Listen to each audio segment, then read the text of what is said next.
ಈಗ ನಾವು ವ್ಯಾವಹಾರಿಕ ಪತ್ರವನ್ನು ಹೇಗೆ ಬರೀಬೇಕು ಅನ್ನೋದನ್ನ ತಿಳ್ಕೊಂಬಿಡೋಣ.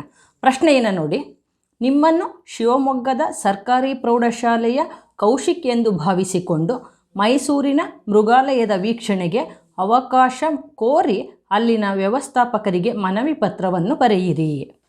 ಮೊದಲು ಏನನ್ನು ಬರೀಬೇಕು? ಇಂದ ವಿಳಾಸವನ್ನು ಬರೀಬೇಕು. ಯಾರು ಪತ್ರವನ್ನು ಬರಿತಾ ಇದ್ದಾರೋ ಅವರ ವಿಳಾಸ. ಯಾರು ಪತ್ರವನ್ನು ಬರಿತಾ ಇರೋದು? ಇಲ್ಲಿ ನೋಡಿ, ಶಿವಮೊಗ್ಗದ ಸರ್ಕಾರಿ ಪ್ರೌಢಶಾಲೆಯ ಕೌಶಿಕ್ ಎಂದು ಭಾವಿಸಿಕೊಂಡು ಅಂತ ಇದೆ. ಇಂದ ಅಂತ ಹೇಳಿ ಬರೆದು ಕೌಶಿಕ್ ಎಷ್ಟನೇ ತರಗತಿ? 10ನೇ ತರಗತಿ. ಯಾವ ಶಾಲೆಯಲ್ಲಿ ಓದ್ತಾ ಇದ್ದಾನೆ? ಸರ್ಕಾರಿ ಪ್ರೌಢಶಾಲೆ. ಎಲ್ಲಿರೋದು ಅದು? ಶಿವಮೊಗ್ಗ. ನೋಡಿ, ಇಲ್ಲಿ ಶಿವಮೊಗ್ಗ ಬರೀರಿ. ಇಂದ ಅಂತ ಹೇಳಿ ಬರೆದು ಕೌಶಿಕ್ 10ನೇ ತರಗತಿ ಸರ್ಕಾರಿ ಪ್ರೌಢಶಾಲೆ ಶಿವಮೊಗ್ಗ. ಅದೇ ಬಲಭಾಗದಲ್ಲಿ ಬಂದು ದಿನಾಂಕವನ್ನು ಬರೀರಿ. ನೀವು ಯಾವ ದಿನ ಪತ್ರವನ್ನು ಬರೀತೀರೋ ಆ ದಿನಾಂಕವನ್ನು ಇಲ್ಲಿ ಬರೀರಿ. ಯಾರಿಗೆ ಪತ್ರವನ್ನು ಬರೀತಾ ಇರೋದು? ಮೈಸೂರಿನ ಮೃಗಾಲಯದ ವೀಕ್ಷಣೆಗೆ ಸಮಯಾವಕಾಶ ಕೋರಿ ಅಲ್ಲಿನ ವ್ಯವಸ್ಥಾಪಕರಿಗೆ.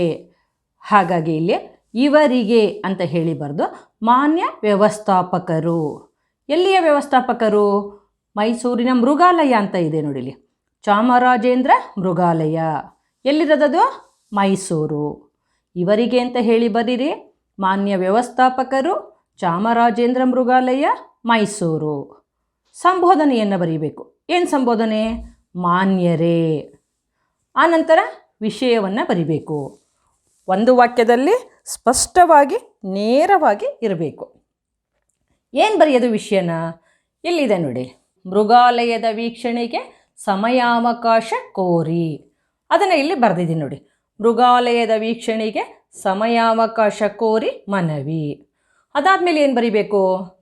ಪತ್ರದ ಒಡಲು ಏನಿದೆ ನೋಡಿ ಇಲ್ಲಿ, ಈ ಮೇಲ್ಕಂಡ ವಿಷಯಕ್ಕೆ ಸಂಬಂಧಿಸಿದಂತೆ ನಮ್ಮ ಶಾಲೆಯಿಂದ ವಿದ್ಯಾರ್ಥಿಗಳು ಹಾಗೂ ಶಿಕ್ಷಕರು ದಿನಾಂಕ 15/3/2021 ಮೈಸೂರು ನಗರದಲ್ಲಿನ ಪ್ರೇಕ್ಷಣೀಯ ಸ್ಥಳಗಳನ್ನು ನೋಡುವ ಉದ್ದೇಶದಿಂದ ಶೈಕ್ಷಣಿಕ ಪ್ರವಾಸ ಕೈಗೊಂಡಿರುತ್ತೇವೆ.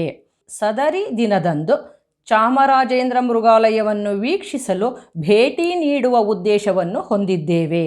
ಆದ್ದರಿಂದ ತಾವುಗಳು ನಮಗೆ ಮೃಗಾಲಯವನ್ನು ವೀಕ್ಷಿಸಲು ಸಮಯಾವಕಾಶ ಮಾಡಿಕೊಟ್ಟು ಸಹಕರಿಸಬೇಕೆಂದು ಕೋರುತ್ತೇನೆ.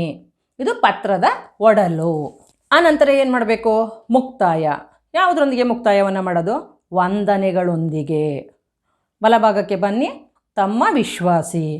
ಇಂದ ವಿಳಾಸದಲ್ಲಿ ಯಾವ ಹೆಸರಿದೆ ಅದನ್ನು ಇಲ್ಲಿ ಬರಿಬೇಕು. ನಂತರ ಏನನ್ನು ಬರಿಬೇಕು? ಎಡಭಾಗದಲ್ಲಿ ಸ್ಥಳ. ಯಾವ ಊರು?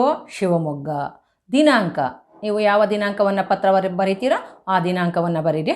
ನಾನು ಇಲ್ಲಿ 5/3/2021 ಅಂತ ಹೇಳಿ ಬರೆದಿದ್ದೀನಿ. ಇಷ್ಟನ್ನು ಬರೆದ್ರೆ ನಿಮಗೆ ಎಷ್ಟು ಅಂಕ ಸಿಗುತ್ತೆ? 5 ಅಂಕಗಳು ಸಿಗ್ತವೆ.